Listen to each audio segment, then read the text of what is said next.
Bismillahirrahmanirrahim.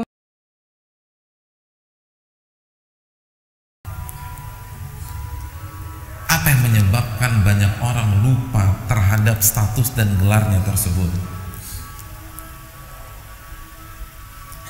Hadirin rahimahullah wa iyyakum. Jawabannya adalah lingkungan.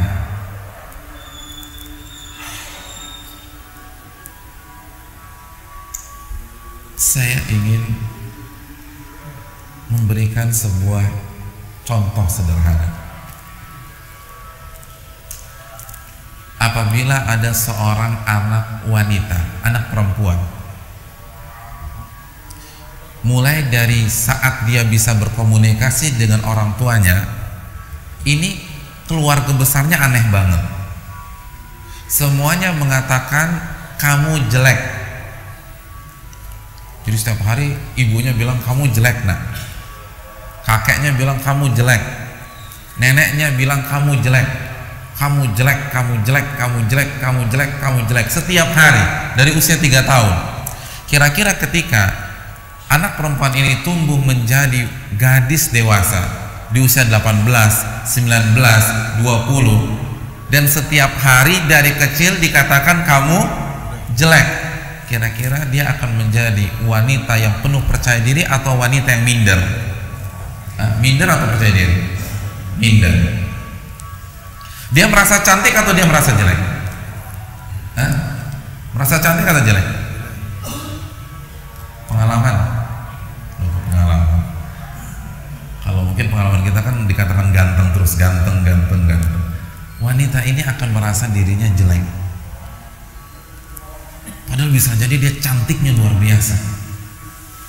Mungkin sama Miss Indonesia itu 11-12, cantik luar biasa, tapi dia nggak merasa cantik. Kenapa demikian? Karena dari kecil sudah dikatakan kamu jelek, kamu jelek, kamu jelek, kamu jelek. Benar nggak? Siapa orang psikologi di sini? Nggak ada. Insya Allah benar seperti itu. Itu bisa jadi garis itu ketika jalan di trotoar terus diganggu oleh anak-anak muda yang nongkrong, itu bisa kegeeran. Ternyata saya laku juga ya.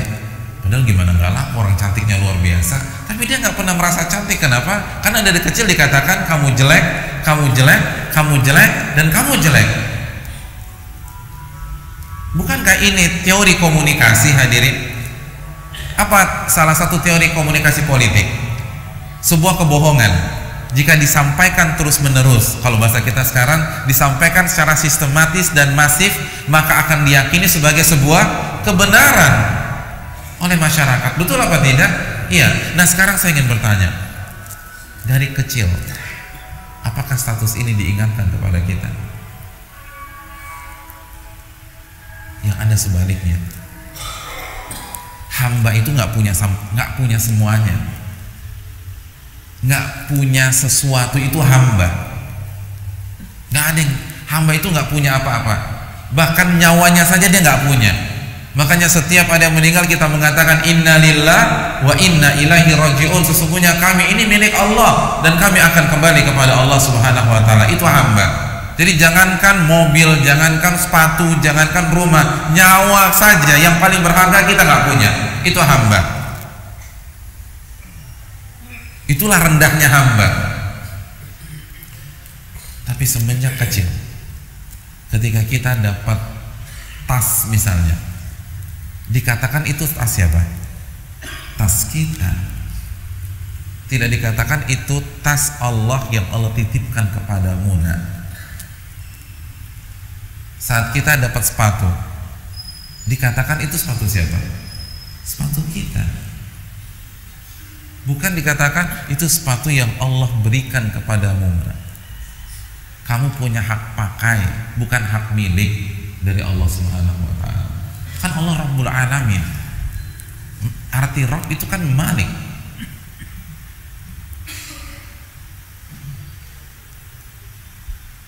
Setelah kita dewasa, kita beli motor.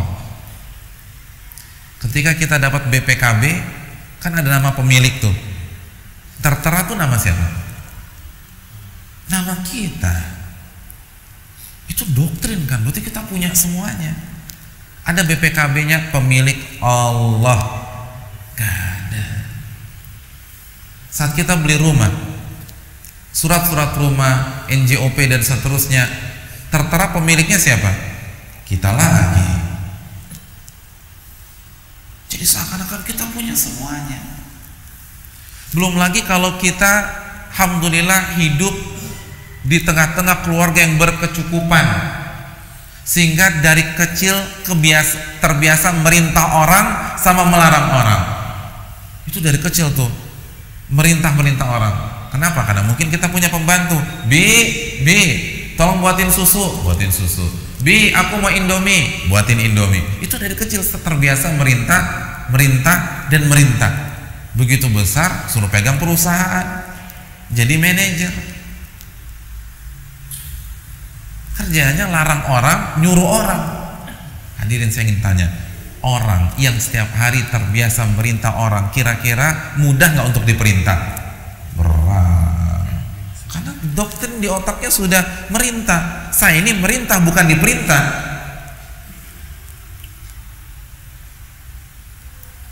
Orang yang di rumahnya punya 20 pembantu, terus ikut sebuah program travel, melakukan perjalanan ke luar negeri. Ketika di bandara suruh ngangkat koper, kira-kira mau nggak? Oh, susah tuh. Oh, saya disuruh ngangkat. Saya di rumah punya 20 pembantu. Kenapa susah? Karena dia biasa merintah. Kenapa saya diperintah sekarang? Ini berat. Nah, inilah kondisi kita sekarang.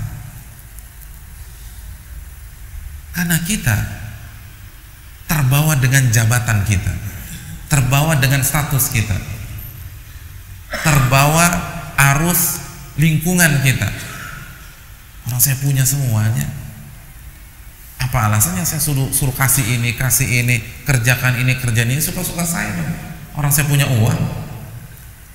Hadirin yang dirahmati oleh Allah Subhanahu wa taala. Inilah rahasianya hadis Bukhari.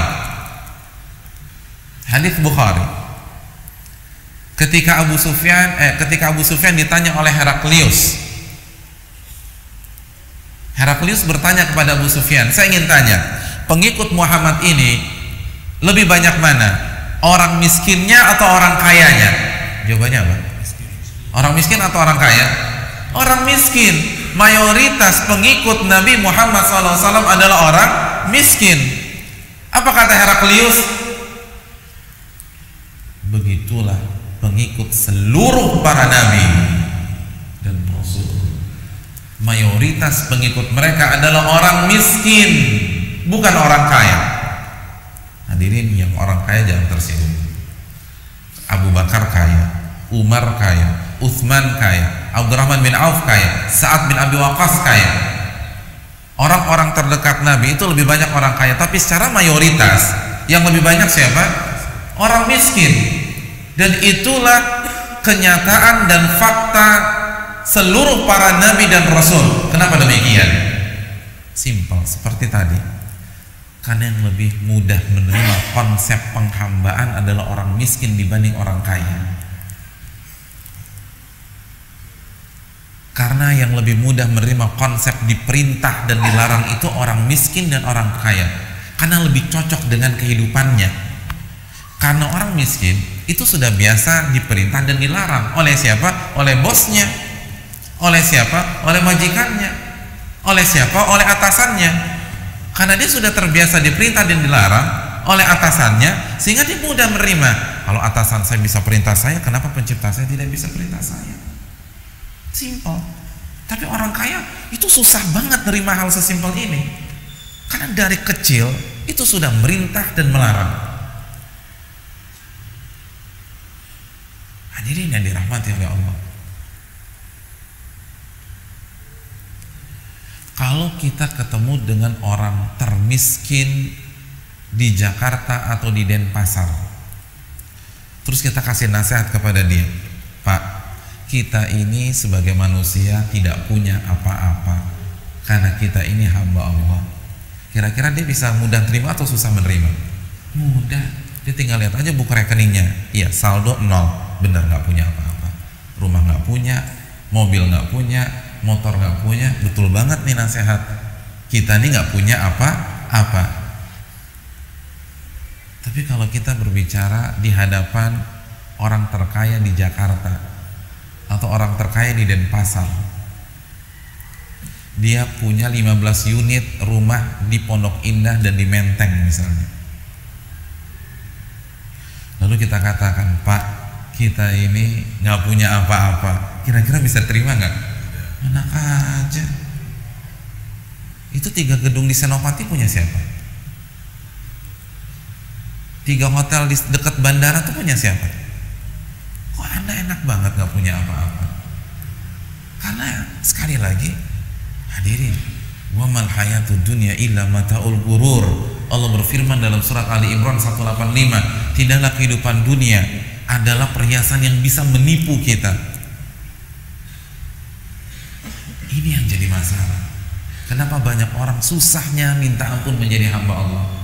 Khususnya ketika dia sukses, ketika dia sedang berada di top position.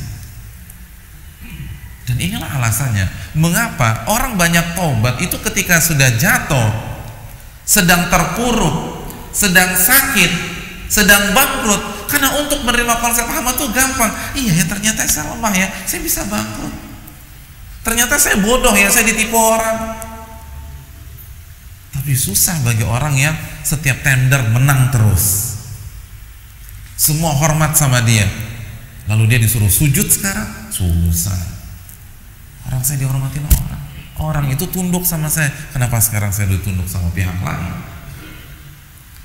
Hadirin, tanggalkan seluruh jabatan kita, tanggalkan seluruh status sosial kita, tanggalkan seluruh kasta kita. Kita hanyalah hamba Allah Subhanahu wa taala. Inna akramakum indallahi atqakum.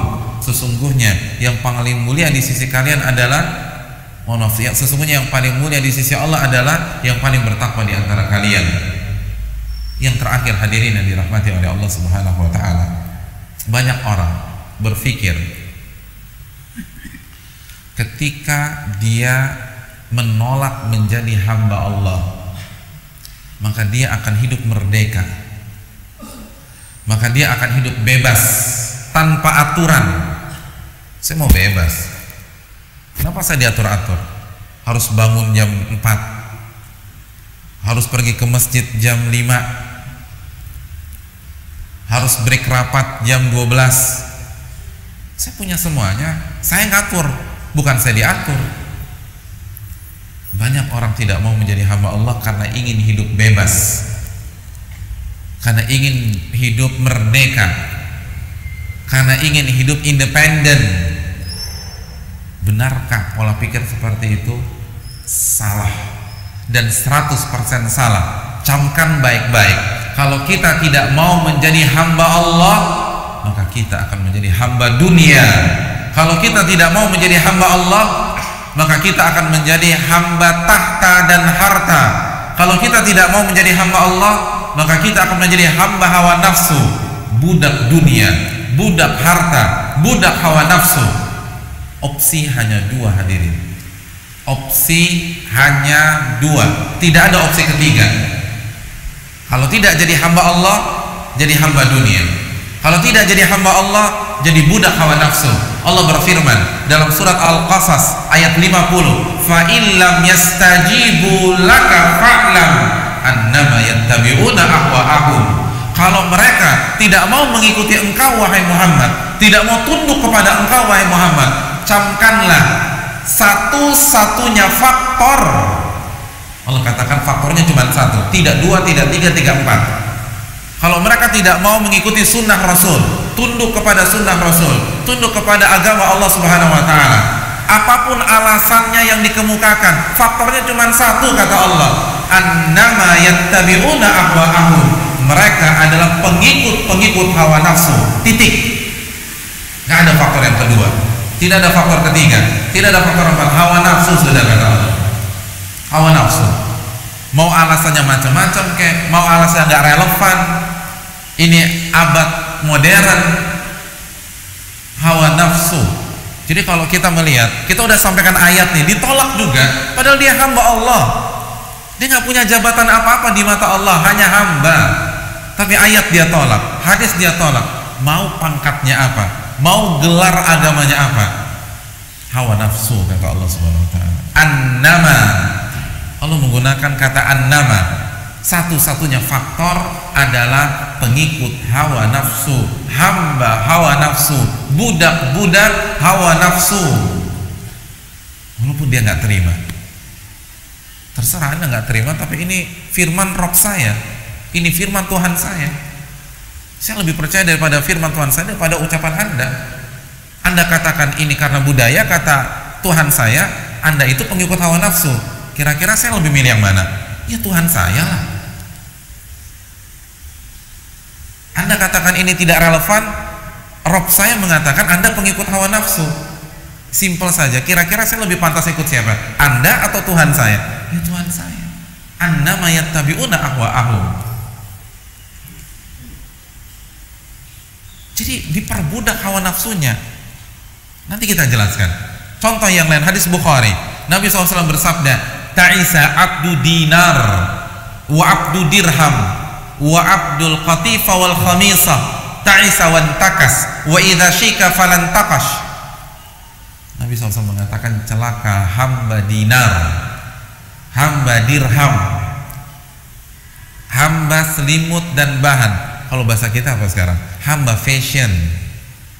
Celaka dan akan sengsara. Dan apabila terluka tidak akan sembuh selama-lamanya. Allah katakan hamba. Dan ini satu paket. Kalau sudah jadi hamba hawa nafsu, jadi hamba dunia, sudah menjadi hamba harta.